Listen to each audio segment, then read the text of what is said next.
Welcome to Loyal Royal Tarot. If this is your first time joining me, I want to say welcome to you. It is not by haphazard event that you have clicked on this video and have been exposed to this channel. That's all I'm going to say right now because we're about to jump into a new reading here. I want you guys to know that I did not forget your inner child channeling reading messages. As you can see, we have completed both the fire and water signs with the air and earth remaining. Yes, the inner child is refreshing him or herself, and so we allowed for an intermission. But what we are about to get into is a collective read for anybody that will receive this message. At the end of the day, you are the author of your life. I'm just simply the editor, somewhat as your, let's say, stenographer that's taking down your story in real time, and I'm cleaning it up for you so that you can so that it can be able to be seen, read, and understood by yourself and those around you that you are seeking to impact. So I'm not here to change the story. If the story fits, I want you to wear it. And by all means, eat the fish and spit out the bones. But what we're going to do today is take a look at how are you influencing those around you. I should say, how are you showing up as an influence to those around you? How are you influencing those around you? And we're going to be using the Light Seers Tarot deck today because we're going to get a description of how you're being seen by those around you, which is also going to give us more insight in how you are influencing those around you. This can be by way, and by the way, this can be by way of I put my little favorite blankie like over my chair. It makes it cozy. This can be by way of social media. This is definitely dealing with all types of social engagements. And by the way, if you see anything at the bottom of the deck that kind of triggers you or gets your attention, take it as a separate gift, a message from your spirit and ancestors. And that's what we're drawing upon here. Those spirit and ancestors, guides in the earth and beyond that have been assigned to us specifically for guidance and insight. This is the energy that we're pulling upon, so it's pure. This is including but not limited to your inner child. I see love at the bottom of the deck. This is not a love message. That's coming too, by the way. Stay posted. We're almost there. We're just going to shuffle a couple more times here. Thank you, Spirit. And I thank you for your patience. So I'm going to get all these cards ready. And I'm going to set this right here because I am now sending you and yours good energy on today. There we go. Thank you, Spirit. We are about to anticipate as we await this fly. This card is going to fly, and we're just going to get insight here as to how you're showing up. How are you being seen as an influence in the earth and those around you? Thank you, Spirit, for your insight. Thank you, Spirit, for your insight. Thank you, Spirit, for the fly. Thank you for... There it is. Wow. Wow, wow. By the way, before we take a look at this card, I did receive a message. I forgot about that. Yeah. Remember I told you I keep my elephant nearby? Yes, I love animals, all kinds. But I do want to say that I received a message. If anything comes to me, I write it down before I do the reading so we can see how Spirit is going to connect the dots. But here I had, remember, we're talking about how are you an influence to those around you? The impression I immediately received was things are not what they seem on purpose. Things are not what they seem. I scribble when I write, but things are not what they seem on purpose. Interesting. I just now said I scribble when I write.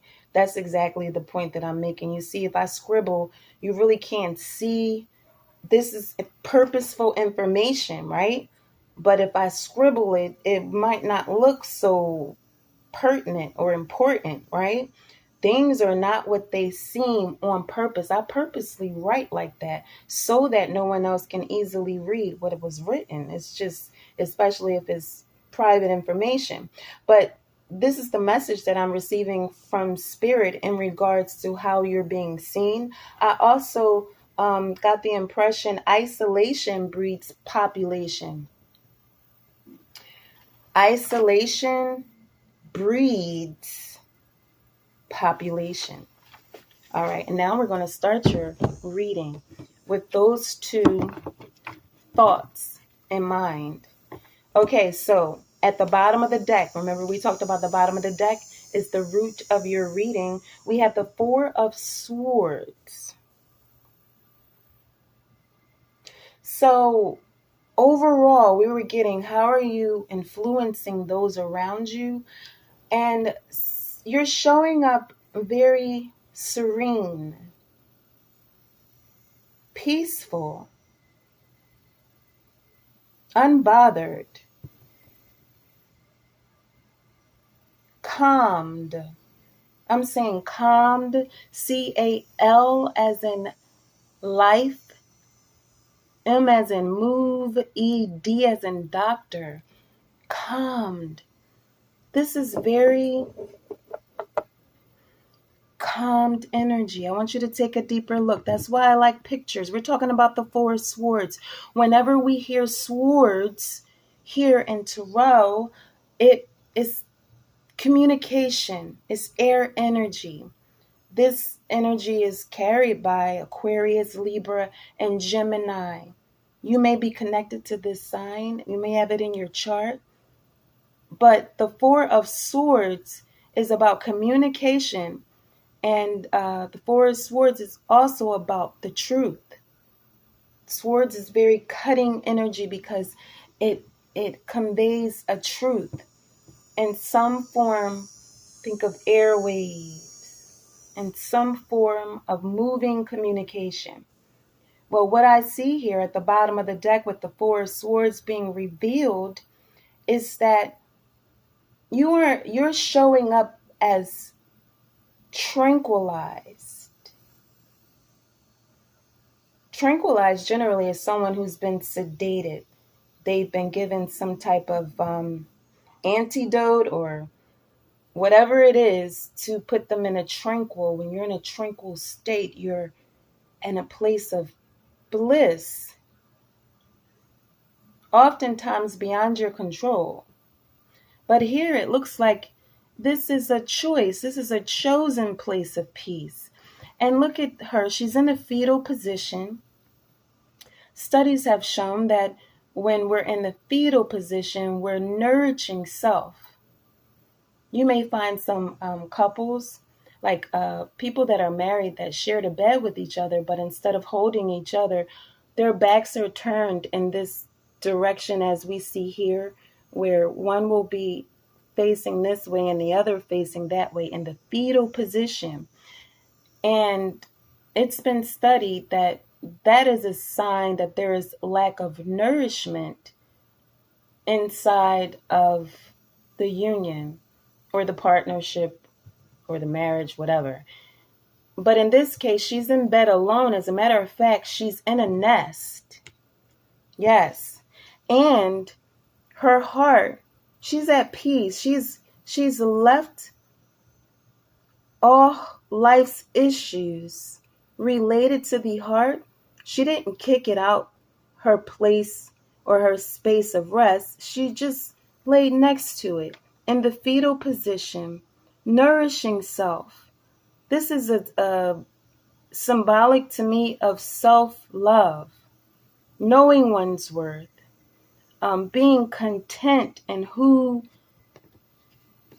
one is because you know that you are nested, protected. You know, you're not about to run up on nobody's nest especially not a bird's. You know what I mean? You're going to get viciously attacked. And this is why you're at peace.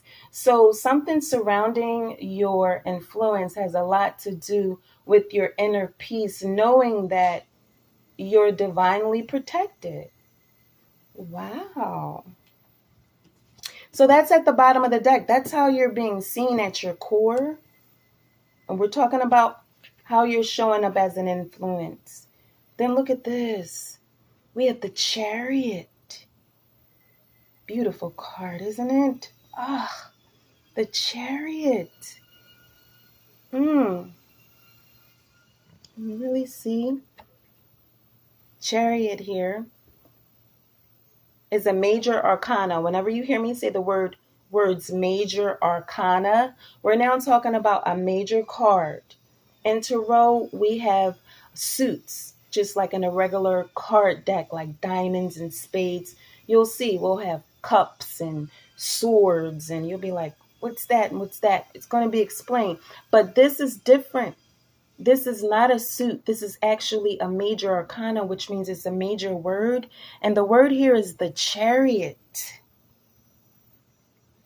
The Chariot is Cancerian energy, by the way. You could be a Cancerian, could be connected to a Cancerian, or the element of Cancerian energy, just elemental, from an elemental standpoint. This is something that's on the move.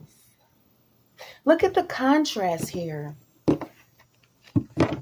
Look at the contrast here. I want you to see. This is how you're influencing those around you.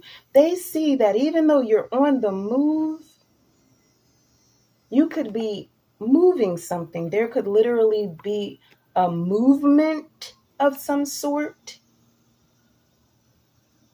But in the midst, it's like you're sleeping like a baby through it all. I'm almost sensing here that this would be you in this Chariot here. And remember I talked about the bird's nest and being protected? It's like the mama bear or papa bear is driving the Chariot ahead, and you're in the cabin or in that little, the little carriage there, being pulled ferociously by these horses into a great destination, because you can even see the operator on top of this Chariot here. He's in demand, and it doesn't look to me as though those horses are trotting. They seem to be galloping to their destination. But despite all of this activity and movement, because the Chariot literally represents movement, you're just resting here in the fetal position, sleeping like a baby. Wow.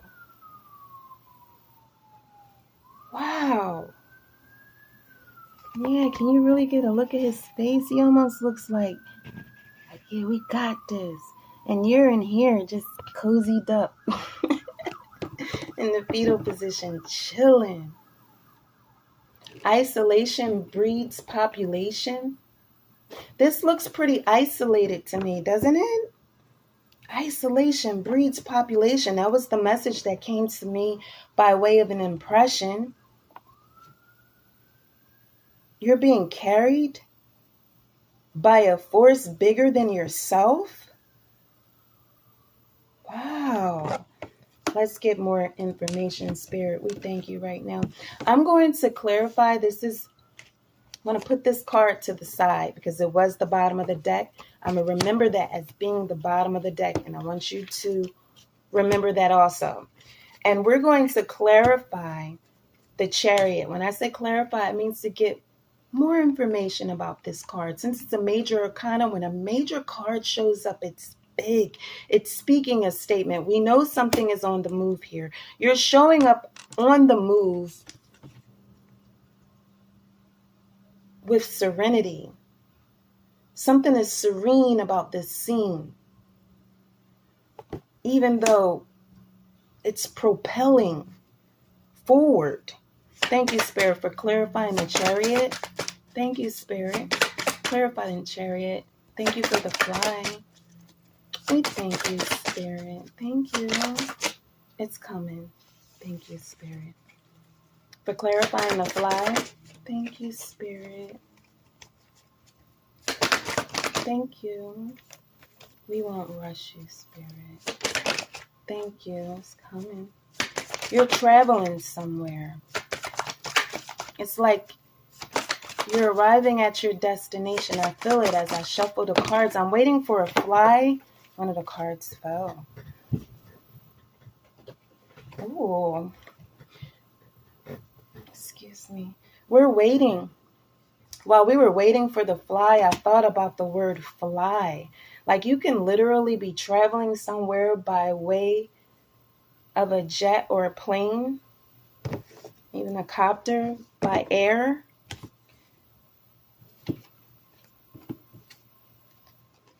Yes, I see here. We have temperance that came up.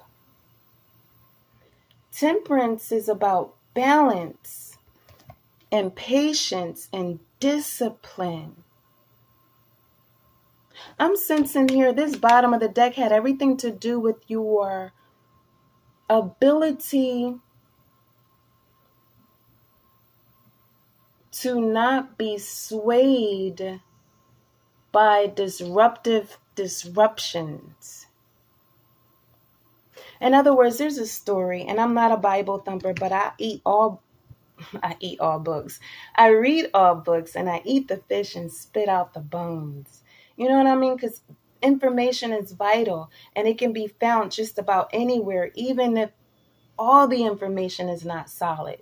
And so there's a good story in the Bible that I actually like, where there was this storm, and Jesus, he's like this prophet or this guru who had the abilities to turn water into wine. He's like the greatest alchemist that's in the book, right? And so, and he could have walked the earth as well, but I've known him from reading a book, right? First. So what I'm seeing here is that there's a story where he had his peoples with him, his partners or his team. It was 12 of them. They were out on the sea, and a big storm hit the sea, and it was rocking their boat like boom, boom. And they was like, like the waves were just bouncing up and down. The front of the boat kept dipping deep into the water, and it was looking like the whole ship or boat was going to capsize. And so they looked to their captain, who was the Jesus figure, and it's like, Master. They called him Master. That's how revered he was in their eyes. It's like, what are we going to do? And he said, we got to go get the Master. So they was looking for Jesus, this Master, all around the boat as the boat was, going up and down, and the storm was raging and the waves were driving wild. And it was just like they couldn't find their captain, this Master, the Jesus figure.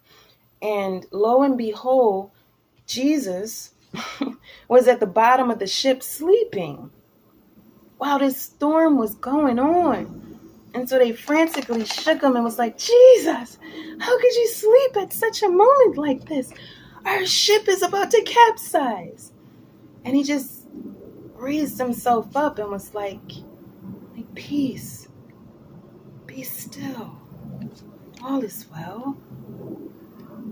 All is well. Like, I'm literally hearing that you show up as this, your character displays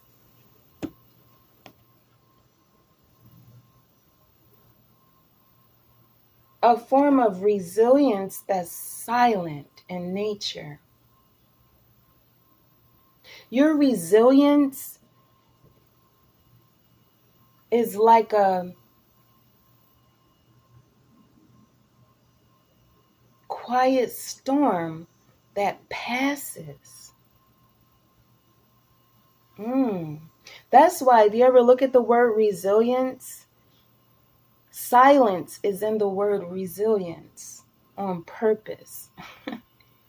Things are not what they seem. The word silence is in the word resilience. Like if you spell it out, look up resilience. If you don't know how to spell it, just Google play it or speak it into something. Resilience. It's going to come up, and when you see it, it also has the word silence in it. And doesn't this look silent? There's brilliance in resilience.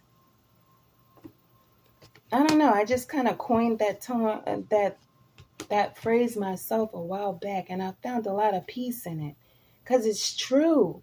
There's brilliance in resilience, which is why at the beginning of the message we had the impression that came through from Spirit, remember? And it said, isolation breeds population. It's here in this meditative state, this nurturing. And I have to say it, this is self-nurturing. And I'm also sensing the nurturing of your inner child. But it's like you put the heart issues aside and like just focused on self, like your whole self, without all of the life issues attached to this particular moment. King Solomon once said, right? I just like to study his scrolls. I actually apply what I read as when it comes to the scrolls of Solomon to my own personal life. And I remember reading, and I'm quoting, I'm paraphrasing. It says, out of the issues of life, the heart speaks.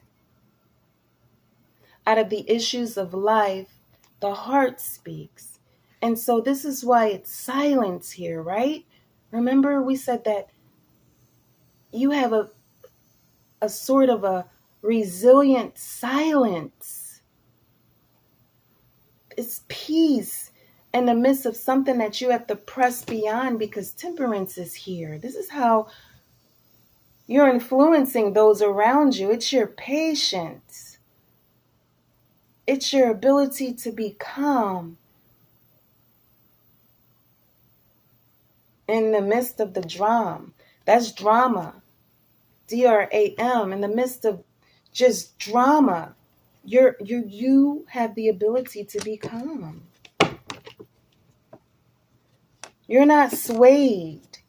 And now I'm going to, because remember, this chariot here, we clarified it, and it was clarified with temperance, and this card here came out. The Queen of Wands. Do you see? She popped out of the box. She popped right on out of the box. It's her, but it's almost as if she's being groomed, or I almost want to say pruned, Pruned. Is that Pruned, pruned, as you would a garden? Yeah, patience, something. It's like you're influencing others to be patient on your own evolvement and exposure. It's like others are anticipating.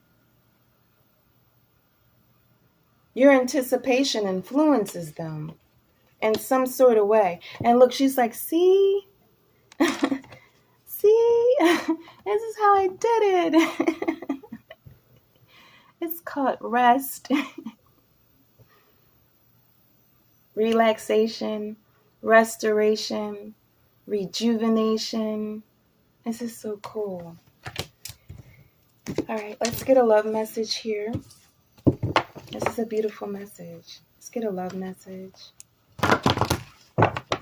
Yeah, your resilience is, there's brilliance in resilience. If I could honestly, I think I should write that down. There's brilliance in resilience. I know that by heart because I don't know if someone else coined the phrase, but I've never read it anywhere. It just came to me one day and I was like, wow, that's so true. There's brilliance and resilience. Yes. And your resilience carries with it this silence that's active. If silence could speak, it would show up in the form of resilience. I'm serious. It's true. Resilience is not giving up ever. Never, ever. It's never an option. I will continue. I shall remain. The gain in that type of thinking, that you will never relent. I will never give up. I will give up everything before I give up. That's resilience. And guess what? There's brilliance and resilience. We're almost there. We're waiting for this fly. I just want to make sure that I get all of these love messages. These are adjectives, words, phrases, impressions, ideas, whatever came to my mind in 2020. I just wrote down a billion messages. I don't know how many cards there are, but not one message is the same. Anything that you see while I'm shuffling can pertain to the message that just was revealed or speak to your heart in some way. Royal. This is that we were just talking about that this is, I just said, there's brilliance and resilience, and there's loyalty there. You're dedicated. You will not, am I saying this right? Relentless. When somebody's relentless, I'm trying to say, what I'm intending to say is that you won't give up from giving up. You give up everything before you give up. You will give up everything before you give up. Wow, that type of devotion and loyalty is unbounded.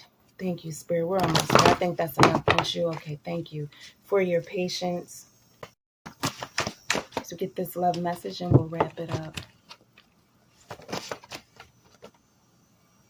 Ooh. All right. We don't have a bottom of the deck. Isn't that interesting? Misunderstood, sensual. As we gather ourselves to close this reading, you're also being influenced by others around you, because others around you, you may feel like you're misunderstood, but they get that your natural sensuality. And this is interesting. This doesn't have to be just for a woman, this read, but they do want to make the point, whether you're male or female, that you may show up very charismatically, and not just that, you are able to influence the senses. And you may be very sensual in nature, but that doesn't make you particularly desiring sexual advances. And somehow that's misunderstood. You're influencing others in some way in your approach to femininity or masculinity. It's being recognized as being misunderstood. Your sensuality in some way is being misunderstood, but that is how you are influencing those around you regardless. And the reason why it's being misunderstood is probably the dual nodes of both of this. How that you can kind of peekaboo. That's what I'm seeing. You go into a place of isolation, but it breeds population. You know how to influence others in a silent and secret place. It's very interesting. That is going to be your read for today. You want to consider those things and how you're influencing others. And just because you may not think you're being seen, things are not as they seem on purpose. I want to thank you so much for watching Loyal Royal Tarot. And until next time.